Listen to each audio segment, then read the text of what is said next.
চীনের the great ওয়াল বা মহাপ্রাচীর পৃথিবীর সবচেয়ে বিস্ময়কর স্থাপনাগুলোর মধ্যে একটি। কিন্তু এই বিশাল দেয়ালের পিছনে লুকিয়ে থাকা রহস্যগুলো কি আপনি জানেন? কে বানিয়েছে এই দ্য গ্রেট ওয়াল বা মহাপ্রাচীর? কেন বানানো হয়েছিল? আর এর নির্মাণ শৈলীতে লুকিয়ে থাকা রহস্যগুলোই বা কী? ওয়েলকাম সবাইকে নতুন আরেকটি ভিডিওতে। আজ আমরা এই প্রশ্নগুলোর উত্তর খুঁজব এবং চীনের দ্য গ্রেট ওয়াল বা মহাপ্রাচীরের অজানা গল্পগুলো জানব। চলুন তাহলে শুরু করা যাক। দ্য গ্রেট ওয়াল অফ চায়নার ইতিহাস শুরু হয় খ্রিস্টপূর্ব 7ম শতাব্দীতে। তখন ছোট ছোট রাজ্য নিজেদের সুরক্ষার জন্য দেয়াল তৈরি করত। কিন্তু চীনের প্রথম সম্রাট কিনশি হুয়াং এই ছোট ছোট দেয়ালগুলোকে একত্রিত করে একটি বিশাল প্রাচীরে পরিণত করেন। এই প্রাচীরের মূল উদ্দেশ্য ছিল মঙ্গোলিয়ান এবং অন্যান্য শত্রুদের আক্রমণ থেকে চীনকে রক্ষা করা। কিন্তু জানেন কি, এই প্রাচীর শুধু একটি প্রতিরক্ষা ব্যবস্থা ছিল না, এটি যোগাযোগ, পরিবহন এবং সীমান্ত নিয়ন্ত্রণের একটি গুরুত্বপূর্ণ মাধ্যম ছিল। প্রাচীরের উপর দিয়ে সৈন্যরা দ্রুত চলাচল করতে পারত এবং দোয়া সংকেতের মাধ্যমে দূরবর্তী এলাকায় বার্তা পাঠানো হতো। দ্য গ্রেট ওয়াল অফ চায়নার নির্মাণ প্রক্রিয়া ছিল অত্যন্ত কঠিন এবং সময় সাপেক্ষ। প্রায় 20 লক্ষ শ্রমিক এই প্রাচীর নির্মাণে কাজ করেছিলেন। কিন্তু এই বিশাল স্থাপনা তৈরি করতে কি কি উপকরণ ব্যবহার করা হয়েছিল? প্রাচীরের বেশিরভাগ অংশ তৈরি করা হয়েছিল পাথর, মাটি, কাঠ এবং ইট দিয়ে। কিন্তু মজার ব্যাপার হলো কিছু অংশে চালের মারও ব্যবহার করা হয়েছিল। হ্যাঁ, চালের মার বা আঠা প্রাচীরকে আরও শক্তিশালী করত। এছাড়াও এই প্রাচীর নির্মাণে অনেক শ্রমিকের জীবনও হারিয়ে গিয়েছিল।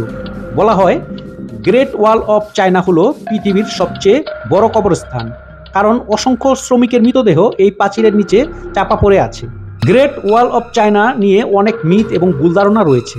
যেমন অনেকেই মনে করেন যে এই প্রাচীর মহাকাশ থেকে দেখা যায়, কিন্তু সত্যি বলতে এটি একটি মিথ।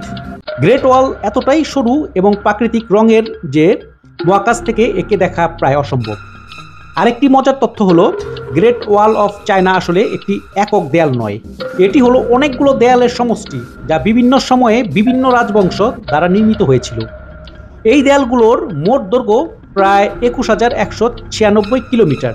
এটি এতটাই দীর্ঘ যে এটাকে বলা হয়ে থাকে, বা অনেকেই বলেন, এই প্রাচীরকে একটি সরল রেখায় যদি পরিণত করা যায় তাহলে এটি পৃথিবীর অর্ধেক পরিধি জুড়ে থাকবে। আজ গ্রেট ওয়াল অফ চায়না শুধু একটি ঐতিহাসিক স্থান নয়, এটি একটি বিশ্ব ঐতিহ্য এবং পর্যটকদের জন্য একটি আকর্ষণীয় গন্তব্য।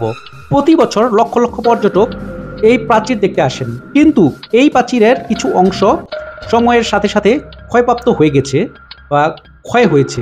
প্রাকৃতিক বিপর্যয়, মানবসৃষ্ট ক্ষতি এবং অবহেলার কারণে এই ঐতিহাসিক স্থাপনার কিছু অংশ ধ্বংস হয়ে গেছে। তবে চীনা সরকার এবং বিভিন্ন সংস্থা এই প্রাচীর সংরক্ষণের জন্য নিরলসভাবে কাজ করছে। গ্রেট ওয়াল অফ চায়না শুধু একটি স্থাপনা নয়, এটি একটি রহস্যের আধার। অনেকের মতে এই প্রাচীরের কিছু অংশে ভৌতিক ঘটনা ঘটে। স্থানীয়রা বলে থাকেন যে রাতের বেলায় এই প্রাচীরের কিছু অংশ থেকে অদ্ভুত শব্দ শোনা যায়। এছাড়াও কিছু প্রত্নতাত্ত্বিক গবেষণায় প্রাচীরের নিচে গোপন সুড়ঙ্গ এবং কক্ষের সন্ধান পাওয়া গেছে। এই স্থানগুলো কি কোনো গোপন রহস্য লুকিয়ে রেখেছে, নাকি এগুলো শুধুই কল্পনা? এই প্রশ্নের উত্তর আজও অজানা। গ্রেট ওয়াল অফ চায়না শুধু একটি প্রাচীর নয়, এটি মানব সভ্যতার একটি প্রতীক। এটি আমাদের শেখায় যে মানুষের ইচ্ছাশক্তি এবং সংকল্প কতটা শক্তিশালী হতে পারে।